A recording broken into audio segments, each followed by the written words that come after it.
नमस्कार, आप देख रहे हैं न्यूज इंडिया। मैं आपके साथ मुस्कान। आज हम बात करेंगे हिजाब कंट्रोवर्सी पर, जिसमें सवाल ये है कि क्या स्कूलों का मुख्य काम यूनिफॉर्म पर ध्यान देना है, एजुकेशन पर नहीं।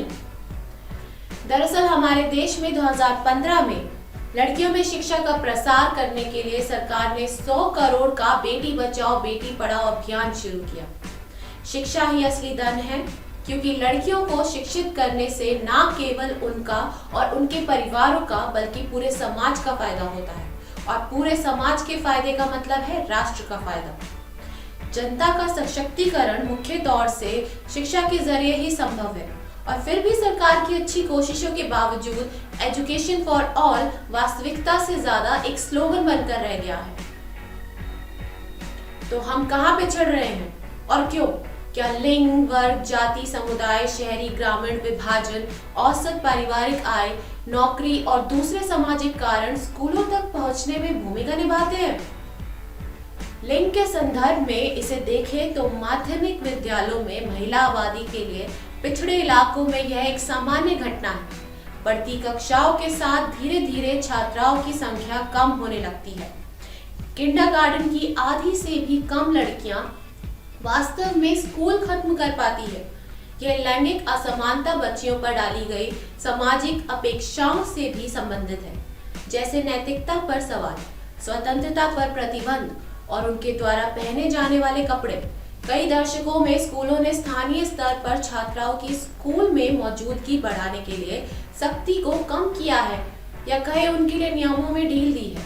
साड़ी या सलवार कमीज को यूनिफॉर्म के रूप में अनुमति देना अभिभावकों को आश्वस्त करने का एक तरीका था कि उनकी बड़ी होती बच्चियां उनके हिसाब से कपड़े पहनकर स्कूल जाएं।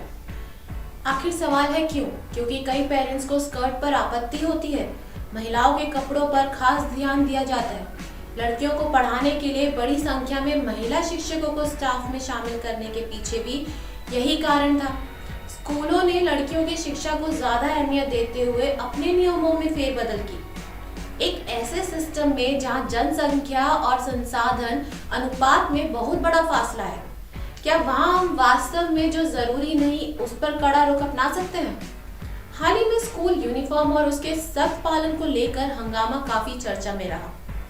अगर ट्विटर पर हजारों की तादाद में ट्वीट करने वाले पुरुषों की माने तो एक बच्चे को शिक्षा के संवैधानिक अधिकार से वंचित करना तब तक पूरी तरह से सही है जब तक कि यूनिफॉर्म पर सख्ती का व्यापक रूप से पालन नहीं किया जाता। यह देखकर ऐसा लगता है कि स्कूल का मुख्य काम यूनिफॉर्म पर ध्यान देना है, एजुकेशन पर नहीं। देखा जाए तो यह एक लैंगिक मुद्दा है और अधिक संख्या में महिलाओं को शिक्षित करने के सरकारी अभियान का विरोध करता है। स्कूलों में यूनिफॉर्म के पक्ष में सबसे मजबूत तर्क यह है कि यह सभी स्टूडेंट को एक जैसा महसूस कराने के लिए है। यह सुनिश्चित करने के लिए कि अलग अलग परिवारों की वित्तीय क्षमता एक जैसे कपड़ों के चलते नजर न आए। यानी यूनिफॉर्म स्कूल कक्षाओं में अमीर गरीब विभाजन का अंतर खत्म कर देती है। एक सेंटीमेंट के तौर पर यह सही है, लेकिन जमीनी सच्चाई यह है कि आज भारत में स्कूल इतिहास के किसी भी दौर की तुलना में पैसों के आधार पर बहुत बड़े नजर आते हैं। एक बहुभाषी, बहुसांस्कृतिक और बहुधार्मिक लोकतंत्र होने के बावजूद हम तेजी से अपने आप को हमारे जैसे लोगों के जाल में फंसा रहे हैं। छात्र केवल उन्हीं स्कूल में जाते हैं जो उनके माता पिता अफोर्ड कर सकते हैं। बहुत महंगे स्कूलों में गरीब छात्रों को मिलना नामुमकिन नहीं है, क्योंकि उन स्कूलों की महंगी फीस वो अफोर्ड नहीं कर सकते। आज स्कूल पैसा कमाने का एक साधन बन गए हैं। किताबें, स्टेशनरी, ट्रांसपोर्ट, यूनिफॉर्म सभी के जरिए पैसा वसूला जाता है।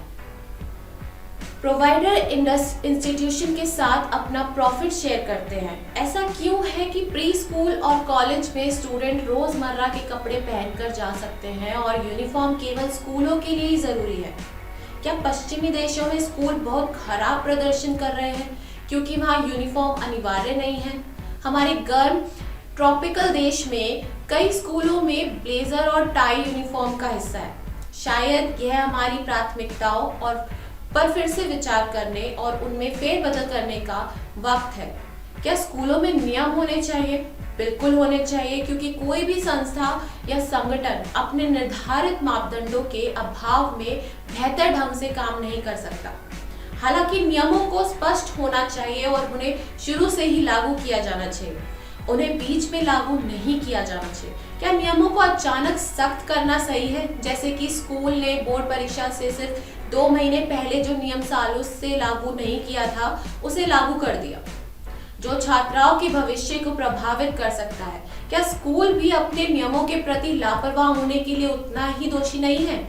सवाल ये है कि इस तरह के फैसलों का खामियाजा हमेशा छात्राओं को ही क्यों भुगतना पड़ता है? क्या ये सवाल सिर्फ सवाल बनकर रह जाएंगे या इनका हल निकाला जाएगा? आप हमें अपने पॉइंट ऑफ व्यूज नीचे कमेंट्स में दे सकते हैं। फिलहाल के लिए बस इतना ही। देखते रहिए न्यूज़ इंडिया।